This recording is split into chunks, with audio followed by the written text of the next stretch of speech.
నమస్కారం, welcome to Sakshi TV news. ముందుగా headlines.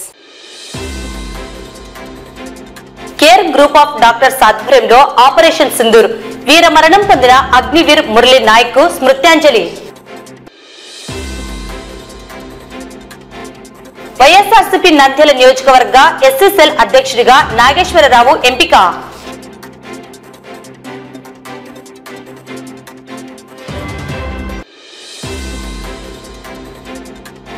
కూటమి నేతల ఇష్టారాజ్యం, తనపై టీడీపీ నేతల అనుచిత వ్యాఖ్యలు సరికాదు, వారి విఘ్నతకే వదిలేస్తున్నానని పేర్కొన్న 31వ ward councillor Anuradha.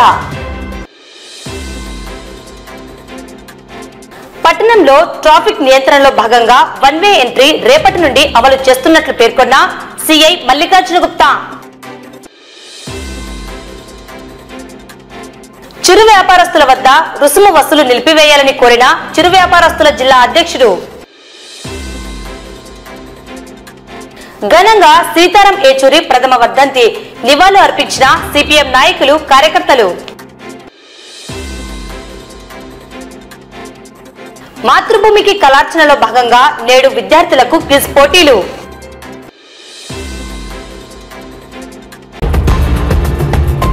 Operation Sindoor లో వీర మరణం పొందిన అగ్నివీర్ మురళీ నాయక్ కు కేర్ గ్రూప్ ఆఫ్ డాక్టర్స్ ఆధ్వర్యంలో శుక్రవారం నంద్యాలలోని రామకృష్ణ కాలేజ్ ఆడిటోరియంలో ఘనంగా స్మృత్యాంజలి ఘటించారు.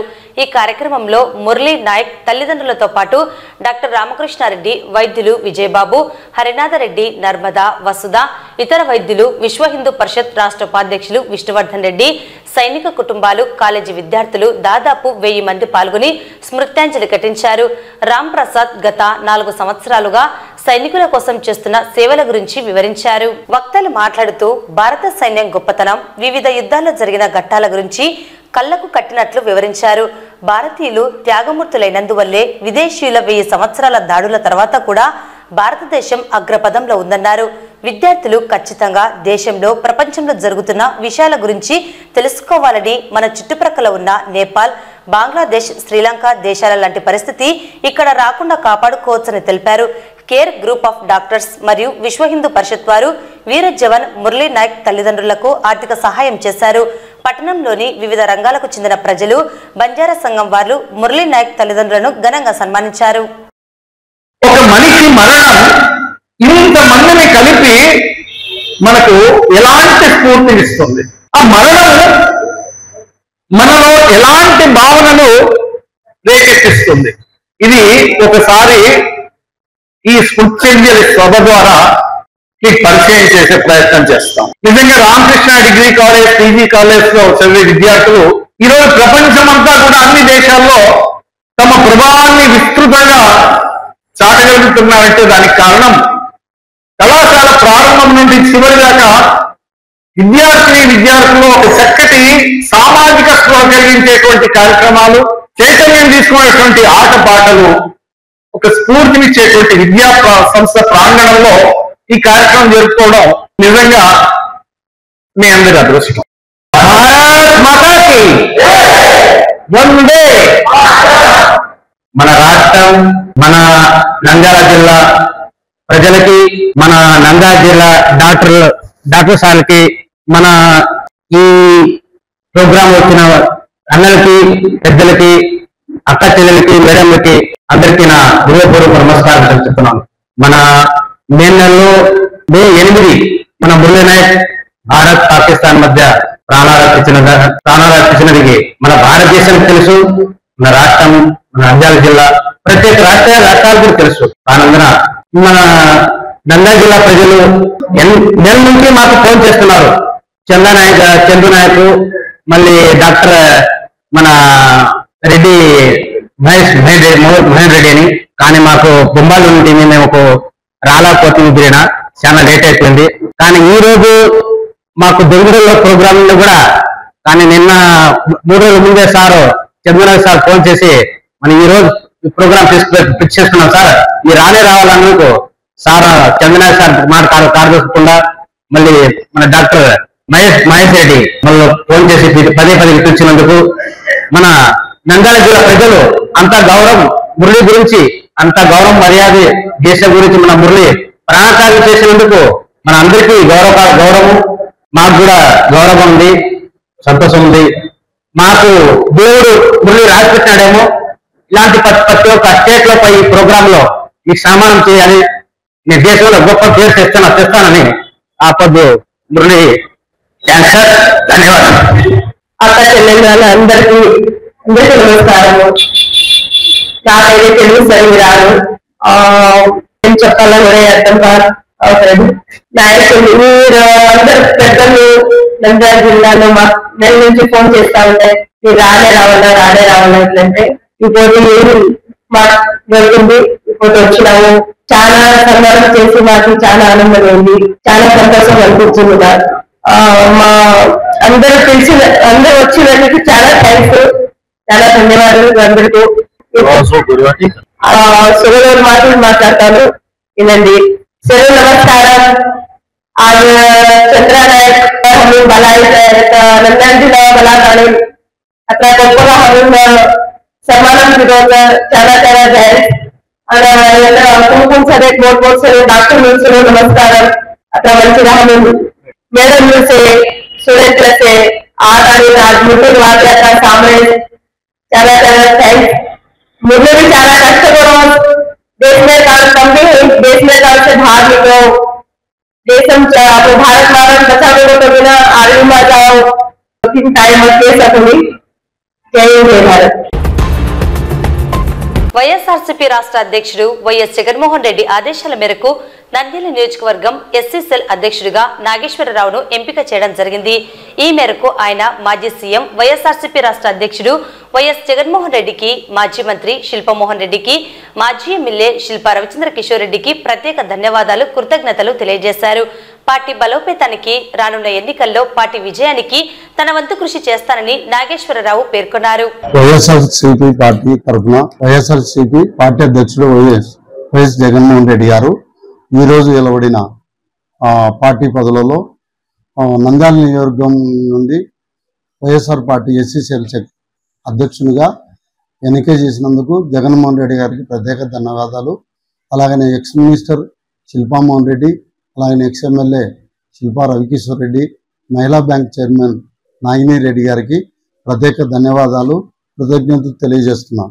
అలాగనే మన 42 వార్డుల కౌన్సిలర్లకు, తర్వాత పార్టీకి సేవ చేసేవారికి, అలాగనే పదవులలో ఉండేవారికి మరియు అందరికీ ప్రత్యేక ధన్యవాదాలు తెలియజేస్తున్నాను. 2029లో జగన్మోహన్ రెడ్డి అలాగనే మన పార్టీ విజయానికి పూర్తి స్థాయిలో కృషి చేస్తానని ఈ సందర్భంగా తెలియజేస్తున్నాను. నంద్యాలలో 31వ వార్డు మూలసాగరం ఇస్లాంపేటలో గురువారం కూటమి నాయకుడు, రాష్ట్ర మంత్రి ఫరూక్ తనయుడు ఫయాజ్ మరియు స్థానిక టీడీపీ నాయకులు కలిసి సీసీ రోడ్ డ్రైనేజ్ నిర్మాణానికి శంకుస్థాపన చేయడం తెలిసిందే. ఈ సందర్భంలో స్థానిక వార్డు కౌన్సిలర్ అనురాధ ప్రజల సమస్యలను పట్టించుకోవడం లేదని, కనిపించడం లేదని, టీడీపీ నాయకులు అసత్యపు ఆరోపణలు, వ్యాఖ్యలు చేయడం సరికాదని, టీడీపీ నేతలు ఇష్టారాజ్యంగా వ్యవహరిస్తున్నారని, అది వారి విఘ్నతకే వదిలేస్తున్నారని కౌన్సిలర్ అనురాధ పేర్కొన్నారు. గతంలో జరిగిన కౌన్సిల్ సమావేశంలో 31వ వార్డుకు సంబంధించి ఇస్లాంపేటలో సీసీ రోడ్డు డ్రైనేజ్ నిర్మాణానికి సంబంధించి పనులను కౌన్సిల్ అజెండాలో పొందుపరిచి వాటిని మంజూరు చేయించుకోవడం జరిగిందని, అయితే స్థానిక టీడీపీ కౌన్సిలర్లు తాను స్థానిక వార్డు సమస్యలను పట్టించుకోవడం లేదని, తన ఇంటి చుట్టూ మాత్రమే సీసీ రోడ్లు డ్రైనేజీ నిర్మాణం చేయించుకున్నారని అసత్యపు ఆరోపణలు చేయడం సరికాదని కౌన్సిలర్ అనురాధ పేర్కొన్నారు. గురువారం ఇస్లాంపేటలో మంత్రి తనయుడు ఫయాజ్ మరియు స్థానిక టీడీపీ నాయకులతో కలిసి అనధికారికంగా తన ఇష్టారాజ్యంగా మున్సిపల్ అధికారులు లేకుండా శంకుస్థాపన చేయడం జరిగింది. ఈ విషయంపై మున్సిపల్ కమిషనర్ దృష్టికి తీసుకువెళ్లేందుకు ప్రయత్నించగా స్పందించలేదని, ఎటువంటి సమాధానం రాలేదని కౌన్సిలర్ అనురాధ పేర్కొన్నారు. స్థానికంగా చేపడుతున్న పనులలో మున్సిపల్ అధికారులు ప్రోటోకాల్ పాటించలేదని, శంకుస్థాపనలో స్థానిక మున్సిపల్ కౌన్సిలర్, మున్సిపల్ కమిషనర్ గాని అధికారులు గాని ఎవ్వరూ లేకుండా అధికార పార్టీ నాయకులు కౌన్సిల్లో మంజూరు చేయబడిన సీసీ రోడ్ డ్రైనేజ్ నిర్మాణాన్ని చేపట్టేందుకు శంకుస్థాపన చేయడం ఎంతవరకు సమంజసంగా ఉందో వారి విఘ్నతకే వదిలేస్తున్నామని అన్నారు. టీడీపీ నాయకుల ఇంటి వద్ద సీసీ రోడ్డు లేదని, మన ఇంటి చుట్టూ మాత్రమే సీసీ రోడ్, డ్రైనేజీలు నిర్మించామని అసత్యపు ఆరోపణలు చేస్తూ కౌన్సిలర్ స్థానిక ప్రజల యొక్క సమస్యలను పట్టించుకోవడం లేదని, కనిపించడం లేదని మాట్లాడడం సరైన పద్ధతి కాదని, దీనిని తీవ్రంగా ఖండిస్తున్నామని కౌన్సిలర్ అనురాధ మరియు స్థానిక వైఎస్ఆర్సీపీ నేత భాస్కర్ రెడ్డి పేర్కొన్నారు. కూటమి ప్రభుత్వం అధికారంలో ఇటువంటి చర్యలకు పాల్పడడం స్థానికంగా విమర్శలకు దారితీస్తున్నది. ప్రజలు వాస్తవాలను గ్రహించాలని, కూటమి నేతల తీరును తెలుసుకోవాలని కౌన్సిలర్ అనురాధ పేర్కొన్నారు. అందరికీ నమస్కారం. నేను అనురాధ 31వ వార్డు కౌన్సిలర్ని. ఈరోజు మా వార్డులో వచ్చేసి CC drain and door number 227 bar 290 అది మేము ప్రతి ఒక్క కౌన్సిల్లో కమిషనర్ గారిని అడిగి అజెండాలోకి తీసుకురావడం జరిగింది, అప్రూవల్ చేయించుకోవడం జరిగింది. కానీ మాకు కూడా తెలియకుండా, ఒక ప్రోటోకాల్ పాటించకుండా టీడీపీ కార్యకర్తలు ఈరోజు ఆ రోడ్డుకు శంకుస్థాపన చేశారు.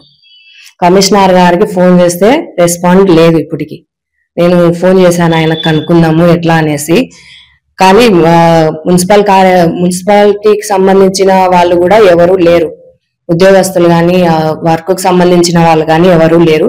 వాళ్ళు ఎవరో అనధికార వ్యక్తులు వచ్చి అక్కడ శంకుస్థాపన చేసుకొని పోతున్నారు. పైగా లోకల్ కౌన్సిలర్ కనిపించడం లేదు, ఎవరో తెలియదు అనే కిందికి మాట్లాడుతున్నారు. ఈ జగనన్న ప్రభుత్వంలో గడప గడప ప్రోగ్రామ్ కు మళ్ళా ఎమ్మెల్యే గారు వచ్చినప్పుడు, మాజీ ఎమ్మెల్యే రవిచంద్ర కిషోర్ రెడ్డి గారు వచ్చినప్పుడు కూడా అక్కడ సందర్శించి కంపల్సరీ వేయించాలి అని అనుకోవడం కూడా జరిగింది. అప్పటి నుంచి కూడా మేము ప్రతి కౌన్సిల్లో అడుగుతూనే ఉంటే ఇప్పటికే అది అప్రూవల్ అయ్యింది. మాకు కూడా ఇన్ఫర్మేషన్ లేదు ఇప్పటి వరకు. మళ్ళీ వాళ్ళే అప్పటి నుంచి మేము అడిగితే ఇప్పుడు అప్రూవల్ వచ్చింది. మేము కౌన్సిలర్స్ అడిగింది ఏం లేదు, మేమే చేసుకున్నాం అన్నట్లు వాళ్ళు మాట్లాడుతున్నారు. కౌన్సిలర్ కనిపించడం లేదు, కౌన్సిలర్ తెలీదు ఎవరో అన్నట్లు మాట్లాడుతున్నారు. ఇది ఎంతవరకు సమంజసమో అది వారి విజ్ఞతకే వదిలేస్తున్నాం మేము. నంద్యాల పట్టణంలో రోజురోజుకు పెరుగుతున్న జనాభా మరియు ట్రాఫిక్ సమస్యలను దృష్టిలో ఉంచుకొని బైర్మల్ స్ట్రీట్ బంగారు అంగళ్ల రోడ్డుకు వెళ్లే ఆటోలకు 1 వే నిబంధనలు రేపటి నుండి అమలులోకి వస్తాయని ట్రాఫిక్ సిఐ మల్లికార్జున గుప్తా తెలిపారు. ఈ మేరకు ఆయన 1 వే ఎంట్రీ గురించి వివరాలను మీడియా ద్వారా తెలియజేశారు. నంద్యాల ఆటో డ్రైవర్లకి మరియు ఓనర్లకు ట్రాఫిక్ పోలీస్ తరపు నుంచి చేయ సూచన ఏమంటే, రేపటి నుంచి బైరమల్ స్ట్రీట్ లో ఆటోలు ఒకవైపు నుంచే ఎంటర్ అవుతాయి. అది ఎక్కడి నుంచి ఎంటర్ అవుతాయి అంటే రీడింగ్ రూమ్ నుంచే మీరు ఆటోలు లోపలికి రావాలి. కల్పనా సెంటర్ నుంచి కానీ మీరు లోపలికి రాకూడదు. అలాగే బంగారు షాపు వీధుల్లో కూడా గాంధీ చౌక్ దగ్గర నుంచి లోపలికి ఎంటర్ కాకూడదు. మీకు ఆటోలకు ఎంట్రీ ఒకవైపు నుంచే ఉంటుంది.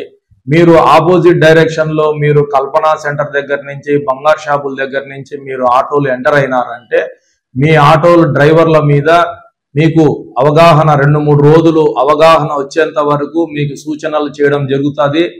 తర్వాత మీకు తెలిసిన తర్వాత కూడా మీరు కావాల్సి కంటే మీరు రాంగ్ డైరెక్షన్ లో వచ్చినారంటే మీ ఆటోలు సీజ్ చేసి ఎంబీ ఇన్స్పెక్టర్ కు రాయడం జరుగుతుంది. ఒకసారి ఎంబీ ఇన్స్పెక్టర్ రాసి పంపించినామంటే మీకు డాక్యుమెంట్లు ఏమేమి ల్యాప్సెస్ ఉన్నాయో అవన్నీ వెరిఫై చేసి దాని మీద చలాన్ వేయిస్తాము. దయచేసి మీ ఆటో డ్రైవర్లకు ఓనర్లకు మేము చెప్పేది ఏమంటే, ఈ బైరమల్ స్ట్రీట్ లో తర్వాత బంగారు షాపుల్ స్ట్రీట్ లో పోలీసు వాళ్ళు చేసిన సూచనల మేరకే ఆటోలో ఎంట్రీ కావాలి. అది కానీ మీరు అతిక్రమిస్తే మీ మీద కఠిన చర్యలు తీసుకుంటాము. అలాగే ఆటో డ్రైవర్లు కూడా పద్ధతి లేకుండా యూనిఫామ్ లేకుండా తిరుగుతా ఉన్నారు. మీరు యూనిఫామ్ వేసుకోండి. నిక్కర్లు వేసుకోవడము, టీ షర్ట్లు వేసుకోవడము, మరి నిక్కర్లు కూడా పొట్టి నిక్కర్లు వేసుకొని గలీజ్గా అసలు ఒక అసభ్యకరంగా మీరు ఆటో డ్రైవర్లు తిరుగుతా ఉన్నారు. మేము చాలా రోజుల నుంచి చెప్తా ఉన్నాం మీ ఆటో డ్రైవర్లకు, మీరు యూనిఫామ్ లో కంపల్సరీ వాహనం నడిపేటప్పుడు యూనిఫామ్ లో ఉండాలి. ఈ బైరమల్ స్ట్రీట్ విషయం మాత్రం మీరు ఎటువంటి మా సూచనలు అతిక్రమిస్తే మీ మీద అత్యంత కఠినమైన చర్యలు అయితే తీసుకోవడం జరుగుతుంది. అదైతే ఎటువంటి పరిస్థితుల్లో అయినా జరుగుతుంది. మా సూచనలు పాటిస్తారని చెప్పి కల్పనా సెంటర్ నుంచి మాత్రం రేపటి నుంచి ఆటోలు ఎటువంటి పరిస్థితుల్లో లోపలికి పంపబడవు. ఆటోలు అందరూ రీడింగ్ రూమ్ దగ్గర నుంచి బైరమల్ స్ట్రీట్ లోకి బంగారు షాపుల్లోకి ఎంటర్ కావాలి. ఇది మా ప్రయత్నంగా ఒక 2-3 రోజులు మీకు అవగాహన కోసము అవకాశం కల్పిస్తాము. తర్వాత మీకు ఒక 2-3 రోజుల తర్వాత మీరు అవగాహన తెచ్చుకోకుండా మాకు తెలియదు అని మాత్రం కల్పనా సెంటర్ వైపు నుంచి కానీ గాంధీ చౌక్ దగ్గర నుంచి కానీ మీరు ఆపోజిట్ డైరెక్షన్ లో పోకూడదు. ఓన్లీ ఒక సైడ్ మాత్రమే ఆటోలు రావాలి. మీరు ఈ సూచనలు పాటించకుండా మీరు ప్రయత్నం చేస్తే మాత్రం ఎంటర్ కావడానికి మీకు ఖచ్చితంగా భారీగా జరిమానాలు విధిస్తాం. ఇదైతే జరుగుతుంది కంపల్సరీ. అందుకే ఆటో డ్రైవర్లందరికీ ముఖ్యంగా ఈ సూచనలు చేయడం జరుగుతుంది. అలాగే పద్మావతి నగర్ లో కూడా 2 వైపులా రోడ్డు ఓపెన్ చేసినారు. ఇప్పుడు కొత్తగా వేసిన రోడ్డుకి అటుపక్క ఉండే షాపులకి మధ్యలో గ్యాప్ వచ్చి కొద్దిగా డౌన్ ఉంది. అది మనం మున్సిపల్ కమిషనర్ తో గానీ ఆ కాంట్రాక్టర్ తో గానీ మాట్లాడి దానికి రెమెడీ ఏందని చెప్పి కనుక్కుంటాము. అంతవరకు మీరు షాపులో వాళ్ళు కొద్దిగా దాన్ని మీ షాప్ ముందర మట్టేసుకొని కొద్దిగా డౌన్ చేసుకొని మీ షాపుల ముందర బండ్లు పెట్టుకునే ఏర్పాట్లు చేయాలి. అంతే తప్ప నడి రోడ్లో మాత్రం మీరు బండ్లు పెట్టేస్తే చలానాలు కొట్టి కంపల్సరీ ఫైన్ వేస్తే ఫైన్ వేయడం మాత్రం జరుగుతూ ఉంటుంది. కాబట్టి అందరూ సహకరించాల్సింది ఏమంటే రోడ్డు మధ్యలో బండ్లు ఆపి పద్మావతి నగర్ లో కొత్తగా ఏర్పాటు చేసిన రోడ్లలో మాత్రం బండ్లు పెట్టేసి పోవద్దండి. ఇంకోటి అలాగే మోటార్ సైకిల్ మెకానిక్లకు ఆటో మెకానిక్లకు చెప్పేది ఏమంటే మీరు మీ షాపు 10x10 10x15 చిన్న షాప్ పెట్టుకొని మీరు పార్కింగ్ ఏరియా ఆక్యుపై చేసుకుంటున్నారు. తర్వాత రోడ్డు సగం 50% రోడ్డు కూడా ఆక్యుపై చేసుకొని మీ బండ్లన్నీ పార్కింగ్ బండ్లు పెట్టుకొని రిపేర్ చేసుకుంటున్నారు. చాలా సందర్భాల్లో చెప్పినాము, తీపిచ్చినాము, మీరు వినటం లేదు. మీ మీద కంపల్సరీ ఇక మీదట మీకు సలహాలు సూచనలు ఇచ్చేదంతా ఏమి ఉండదు. ఖచ్చితంగా మీ మీద చట్ట ప్రకారం ఏం చర్యలు తీసుకోవాలో అదే విధంగా చర్యలు తీసుకుంటాం. మీరు షాపు ఓనర్లందరికీ చెప్పేది ఏమంటే మీరు మీ సామాను షాప్ లో పెట్టుకోండి, మీ షాపుకు ఉండే ముందర భాగంలో పెట్టుకోండి. అంతే తప్ప పార్కింగ్ ప్లేస్ రోడ్ల మీద మాత్రం మీ షాప్ లో సామాన్లు అన్ని తెచ్చి రోడ్ల మీద పెడితే మాత్రం ఒప్పుకునేది ఏముండదు. అవి కంపల్సరీ తీపిస్తాం. అదే విధంగా బస్ స్టాండ్ దగ్గర ఉండే పూల మార్కెట్ వాళ్ళకు కూడా ఈ రోజు ఒక పద్ధతి ప్రకారము కాలువ వెనకల అన్ని పెట్టించి వచ్చినాం. ఈ రోజు మీ అందరికీ ఒక మీటింగ్ పెట్టి కూడా చెప్పినాము. మీరు ఈ పద్ధతి మెయింటైన్ చేసి మేము ఎక్కడికైతే హద్దులు పెట్టినామో అంతవరకు ఉంటే మాత్రమే మీరు వ్యాపారం చేసుకుంటారు. మీరు మీ పోటీ పడి ఒక షాపు ముందరికి వచ్చిందని ఇంకో షాప్ ముందరికి వచ్చిందని మీరు కాంపిటీషన్ లో రోడ్డు పైకి తెచ్చేస్తున్నారు, పార్కింగ్ లేకుండా చేస్తున్నారు. మీకు ఇక మీదట అటు చేస్తే మీ షాపులు ఎంతవరకు పరిధి ఉందో అంతవరకు పరిధి వరకు పెట్టేసి మిగతాదంతా తొలగిస్తాము. ఖచ్చితంగా చేస్తాము. ఈ కార్యక్రమం మాత్రము సంవత్సరం నుంచి ఈ పూల మార్కెట్ వాళ్ళకి బస్ స్టాండ్ దగ్గర ఉండే పూల మార్కెట్ వాళ్ళకి చెబుతానే ఉన్నాము. చెప్పిన 10 రోజులు మీరు పాటిస్తారు. మళ్ళా తర్వాత మీరు యథావిధంగా మీవన్నీ రోడ్ల మీదకి తెచ్చేస్తున్నారు. ట్రాఫిక్ విపరీతమైన అంతరాయం కలిగిస్తున్నారు. ఈ సూచనలు మీరు పాటించకపోతే మీ మీద కూడా ఖచ్చితంగా మీ మీద కేసులు కూడా పెడతాం. ఇప్పటి నుంచి ఫైన్లు వేస్తున్నాము, కేసులు కూడా పెట్టి కోర్టుకు పంపిస్తాం మీ మీద. అది ఒకటి గుర్తు పెట్టుకొని ట్రాఫిక్ పోలీసు వాళ్ళు ఇచ్చిన ఈ సూచనలన్నీ తప్పకుండా పాటించాలని కోరుకుంటున్నాం. రాష్ట్ర ప్రభుత్వం గెజిట్ లో విడుదల చేసిన మేరకు చిరు వ్యాపారస్తుల వద్ద ఎటువంటి రుసుము వసూలు చేరాదని తెలియజేయడం జరిగిందని, కావున మున్సిపల్ సిబ్బంది చిరు వ్యాపారస్తుల వద్ద ఎటువంటి రుసుమును వసూలు చేరాదని, రుసుము ఎవరు చెల్లించవద్దని నంద్యాల జిల్లా చిరు వ్యాపారస్తుల సంఘం అధ్యక్షుడు సత్యనారాయణ గుప్తా పేర్కొన్నారు. గత వైసీపీ ప్రభుత్వంలో మున్సిపల్ కౌన్సిల్ తీర్మానం మేరకు నాటి ఎమ్మెల్యే మరియు మున్సిపల్ చైర్పర్సన్ కౌన్సిల్ వారు తీసుకున్న నిర్ణయం మేరకు చిరు వ్యాపారస్తుల వద్ద రుసుము వసూలు చేయడం లేదని, అయితే కూటమి ప్రభుత్వం వచ్చిన నాటి నుండి చిరు వ్యాపారస్తుల వద్ద రుసుము వసూలు చేస్తున్నారని తెలిపారు. సోమవారం మున్సిపల్ కమిషనర్ చైర్పర్సన్ తో కలిసి రుసుము గురించి చర్చించడం జరుగుతుందని ఆయన తెలిపారు. అందరికీ నమస్కారం అండి. నా పేరు సత్యనారాయణ గుప్తా. నేను చిరు వ్యాపార సంఘానికి జిల్లా ప్రెసిడెంట్. ముఖ్యంగా మీకు తెలియజేయడమనగా రోడ్డు ఇరువైపులు ఉన్నటువంటి టెంపుల్ బండ్లు కానీ, గంటలు కానీ, టీవీలర్స్ కానీ, రోడ్డు ఫుట్పాత్ పైన వ్యాపారం చేసేవాళ్ళు కానీ చిరు వ్యాపారుల కిందకి వస్తారు.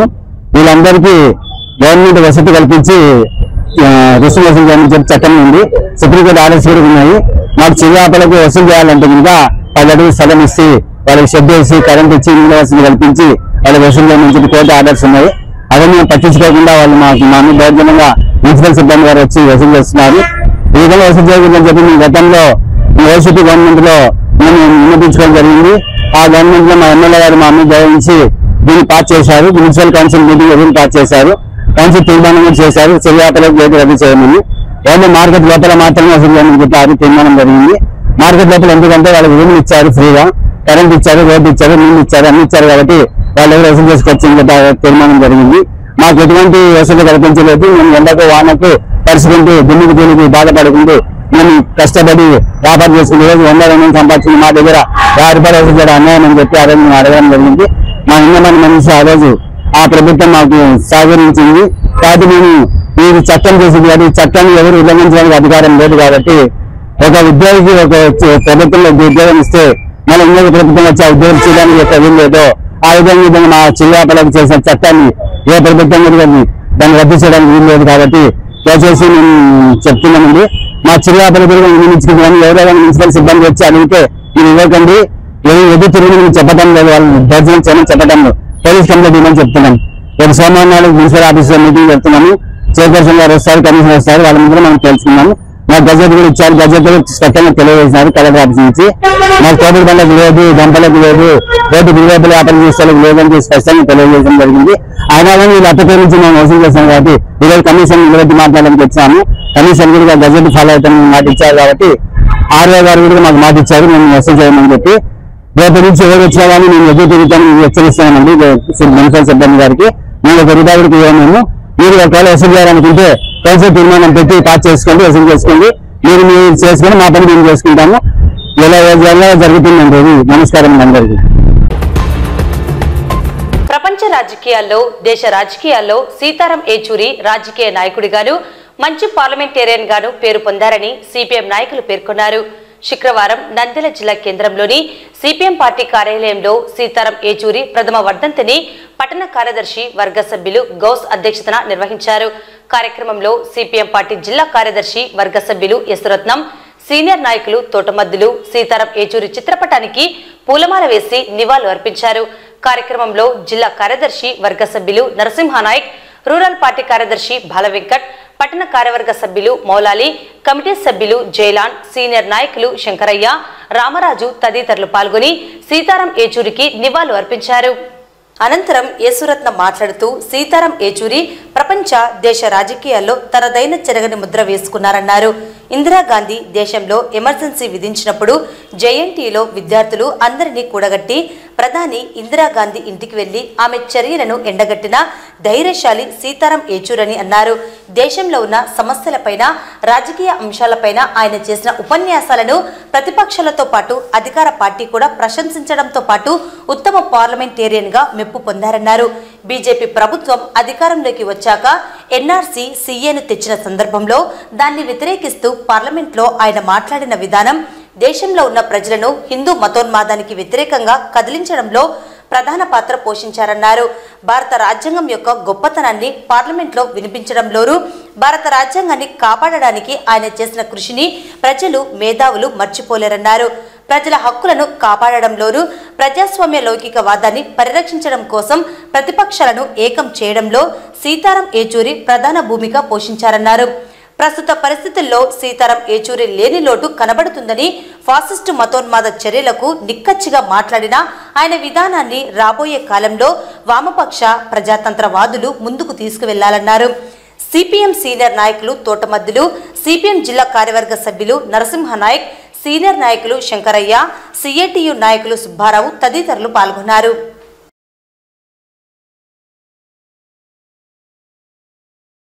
సీతారాం ఏచూరి గారు మనందరికీ తెలుసు. మనం ఆ ప్రజాశక్తి పత్రికలు, మార్క్సిస్టు పత్రిక ఇటువంటి మనం చదువుతుంటాం. విద్యార్థి దశ నుండే వామపక్ష భావాలు కలిగి ఎస్ఎఫ్ఐలో నాయకుడిగా ఢిల్లీ పట్టణంలో ఆయన ఆ విశ్వవిద్యాలయాల వరకు విద్యార్థి దశలోనే మార్క్సిజం వైపు మళ్ళినటువంటి వ్యక్తి.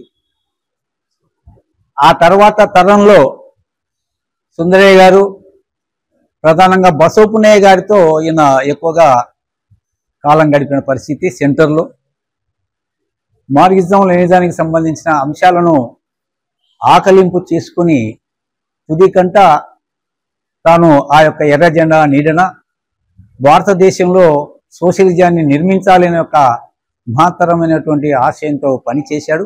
ఆ తర్వాత తరంలో మన సీతారాం యేచూరి గారు ఈ మధ్య కాలంలో చనిపోయి ముందనుకోండి ఇంకా కాస్త తాను ప్రధాన కార్యదర్శిగా ఉంటూ ఆ యొక్క ప్రయత్నం అనేది బలంగా చేశాడు. అంటే ఈ దేశంలో వామపక్ష భావాలు కలిగినటువంటి పార్టీలు అభివృద్ధి చెందడంలో కాస్త వెనుకబాటుతనం ఉంది. అందుకని అవి అభివృద్ధి కావాలంటే ఈ దేశంలో స్వేచ్ఛ స్వతంత్రాలు ఉండాలా. ఆ విధంగా ఉండాలి అని అంటే ఈనాటి కాంగ్రెస్ పార్టీని కూడా కలుపుకుపోవాల్సిన పరిస్థితి. ఎందుకంటే మతోన్మాద బీజేపీ రోజు రోజుకు అభివృద్ధి చెందుతూ హిందూ అనే పేరుతోటి ఈ దేశంలో మతోన్మాదాన్ని రెచ్చగొడుతుంది. కాబట్టి తాత్కాలికంగా ఆ యొక్క మతోన్మాదాన్ని ఎదిరించాలనంటే వామపక్ష భావాలు కలిగినటువంటి ఈ యొక్క పార్టీలకే శక్తి చాలదు. అందుకని కాంగ్రెస్ లాంటి పార్టీలను కూడా ప్రాంతీయ పార్టీలను కూడా కలుపుకొని ముందుకు పోయి ఆ విధంగా ప్రయత్నం అనేది చేశాడు. అందుకే ఇండియా కూటమి అనేది ఆనాడు ఏర్పడింది. బీజేపీ అధికారంలోకి వచ్చిన తర్వాత ఎన్ఆర్సీ సిఏ తీసుకొచ్చినటువంటి సందర్భంలో మొట్టమొదటిగా దాన్ని వ్యతిరేకిస్తూ పార్లమెంట్ లో మాట్లాడి మొత్తం భారతదేశ వ్యాప్తంగా ఉన్నటువంటి హిందూ మతోన్మాదానికి వ్యతిరేకంగా భారత ప్రజలను కదిలించడంలో తను మొదటి పాత్ర పోషించినారన్నటువంటిది భారత ప్రజలందరికీ తెలుసు. అట్లాగే ఈ దేశంలో భారత రాజ్యాంగం యొక్క గొప్పతనాన్ని పార్లమెంట్ లో వినిపించినటువంటి వ్యక్తి. ఆ భారత రాజ్యాంగం ఉంది కాబట్టి ఈరోజు భారతదేశం సుభిక్షంగా ఉంది, సురక్షితంగా ఉంది. అన్ని మతాలు కులాలకు సంబంధించినటువంటి ప్రజలు ఈ రోజు చాలా సేఫ్ గా ఉండాలని చెప్పేసి మాట్లాడినటువంటి వ్యక్తి. భారతదేశం యొక్క రాజ్యాంగం యొక్క గొప్పతనాన్ని ప్రపంచానికి చాటినటువంటి వ్యక్తి సీతారాం యేచూరి గారు. కానీ దురదృష్టవశాత్తు భారతదేశ రాజకీయాలను కాదు, అంతర్జాతీయ రాజకీయాలు మనం కానీ చూస్తే ఈ మధ్య కాలంలో శ్రీలంకలో ప్రభుత్వం పడిపోయింది, అట్లాగే అల్లర్లు జరుగుతున్నాయి. ఒక 10-15 సంవత్సరాల కింద చూసుకుంటే నేపాల్లో 10-15 సంవత్సరాల కింద చూసుకుంటే గాన అక్కడ ఉన్నటువంటి అధికారం కమ్యూనిస్టులు పంచుకోవాలన్నా వద్దా అని చెప్పేసి ఒక చర్చ జరిగినప్పుడు సీతారాం యేచూరి గారు వచ్చి మాట్లాడితే బాగుంటది, ఆయన సలహాలు తీసుకోవాలని చెప్పేసి అక్కడి ప్రజలు కోరితే, అక్కడి పార్టీలు కోరితే సీతారాం యేచూరి గారు అక్కడికి పోయి వాళ్ళకు పరిష్కారం చూపినటువంటి పరిస్థితి కూడా మనం తెలుసు. అంటే ఒక దేశానికి సంబంధించిన గొప్ప నాయకుడు, అందులో మార్క్సిస్ట్ మేధావి, ఈ భారత రాజకీయాలను అంచనా వేయడంలో సుప్రసిద్ధుడు. అటువంటి నాయకుడు మన మధ్య లేకపోవడం దురదృష్టకరం. నంద్యాల పట్టణంలోని రామకృష్ణ డిగ్రీ కళాశాల ఆడిటోరియంలో నేడు కళారాధన సాంస్కృతిక సంస్థ నంద్యాల ఆధ్వర్యంలో మాతృభూమికి కళార్చనలో రజతోత్సవ వేడుకల్లో భాగంగా క్విజ్ పోటీలను నిర్వహించారు. ఈ క్విజ్ పోటీలలో independence, Gandhiji, general topics, film, fine arts, current affairs, abbreviations, sports, literature, Geography, history పలు అంశాలలో క్విజ్ నిర్వహించారు. ఈ సందర్భంగా కళారాధన సాంస్కృతిక విభాగం మాతృభూమికి కళార్చన కార్యక్రమ నిర్వాహకులు డాక్టర్ రవికృష్ణ వివరాలు తెలియజేశారు.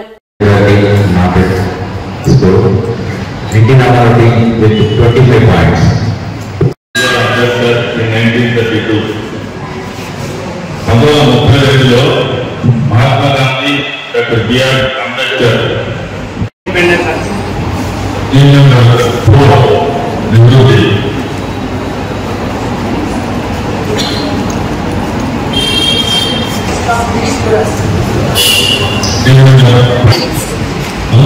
equal electoral rights for Dalits. It provided reserved seats for repressive classes in provincial legislatures. Correct answer, you will get 5 points for this answer.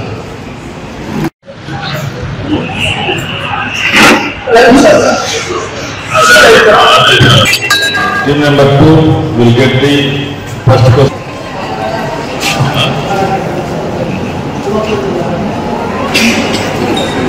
Team number 2, Subhash Chandra Bose. 7. ఈ రౌండ్ మహాత్మా గాంధీ జీవితం ఆయన సందేశం మీద 7వ question కూడా sign Mahatma Gandhi Poona ఒప్పందాన్ని చేసుకున్నారు. కళారాధన సాంస్కృతిక సంస్థ నంద్యాలలో 2000 సంవత్సరంలో ప్రారంభించి ఈ సంవత్సరం రజతోత్సవ వేడుకలను నిర్వహిస్తోంది. అందులో భాగంగా అనేక కార్యక్రమాలను ఈ సంవత్సరం పొడవునా నిర్వహిస్తున్నాం. కళా సాధన వేసవి శిక్షణ శిబిరాలు నిర్వహించడం జరిగింది. ఇప్పుడు ఆగస్టులో ప్రతి సంవత్సరం కూడా గత 24 సంవత్సరాలుగా మాతృభూమి కళార్చన పేరిట విద్యార్థులకు అనేక రకాలైనటువంటి పోటీలు 15 రోజుల పాటు నిర్వహించడం జరుగుతోంది. ఈసారి ఆగస్టులో పరీక్షల నేపథ్యంలో సెప్టెంబర్ 1వ తేదీ నుండి 14వ తేదీ వరకు పాఠశాల విద్యార్థులకు సబ్ జూనియర్, జూనియర్, సీనియర్ విభాగాల్లో అనేక రకాలైనటువంటి పోటీల్ని నిర్వహిస్తూ వస్తున్నాం. ఈరోజు క్విజ్ పోటీల్ని నిర్వహిస్తూ వస్తున్నాం. స్వాతంత్ర ఉద్యమము, మహాత్మా గాంధీ చరిత్ర, సైన్స్, స్పోర్ట్స్, లిటరేచరు, కళలు, వీటన్నిటి మీద కూడా సీనియర్స్కి ఈరోజు క్విజ్ కాంపిటీషన్ జరుగుతోంది. రేపు ఉదయం 10 గంటలకు రామకృష్ణ డిగ్రీ కళాశాలలో జూనియర్స్కి అంటే 7వ తరగతిలోపు బాలలకి క్విజ్ కాంపిటీషన్ జరుగుతుంది. అదేవిధంగా రేపు కథ చెబుతా వింటారా అనే పోటీలు కూడా జరుగుతాయి. ఈ పోటీలన్నిటికీ కూడా పాల్గొనవలసిందిగా పాఠశాల విద్యార్థుల్ని ఆహ్వానిస్తూ 14వ తేదీ ఈ 14 రోజుల్లో విజేతలుగా నిలిచిన వారికి మున్సిపల్ టౌన్ హాల్లో జరిగే ముగింపు ఉత్సవంలో బహుమతుల్ని అందజేయడం జరుగుతుంది. వార్తలు ముగించే ముందు ముఖ్యాంశాలు మరోసారి. కేర్ గ్రూప్ ఆఫ్ డాక్టర్స్ ఆధ్వర్యంలో ఆపరేషన్ సింధూర్, వీర మరణం పొందిన అగ్నివీర్ మురళీ నాయక్ కు స్మృత్యాంజలి. వైఎస్ఆర్సీపీ నంద్యాల నియోజకవర్గ ఎస్సీసెల్ అధ్యక్షుడిగా నాగేశ్వరరావు ఎంపిక.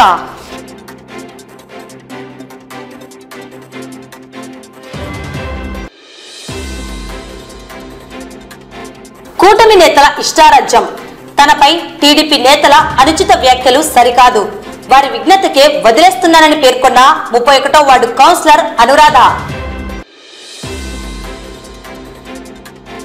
పట్టణంలో ట్రాఫిక్ నియంత్రణలో భాగంగా 1 వే ఎంట్రీ రేపటి నుండి అమలు చేస్తున్నట్లు పేర్కొన్న సిఐ మల్లికార్జున గుప్తా.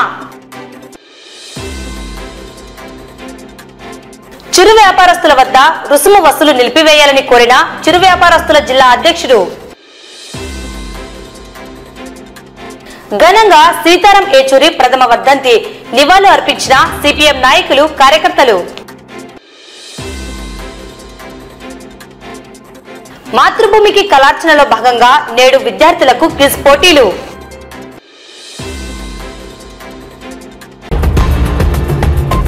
ఈ వార్తలు ఇంతటితో సమాప్తం. నమస్కారం.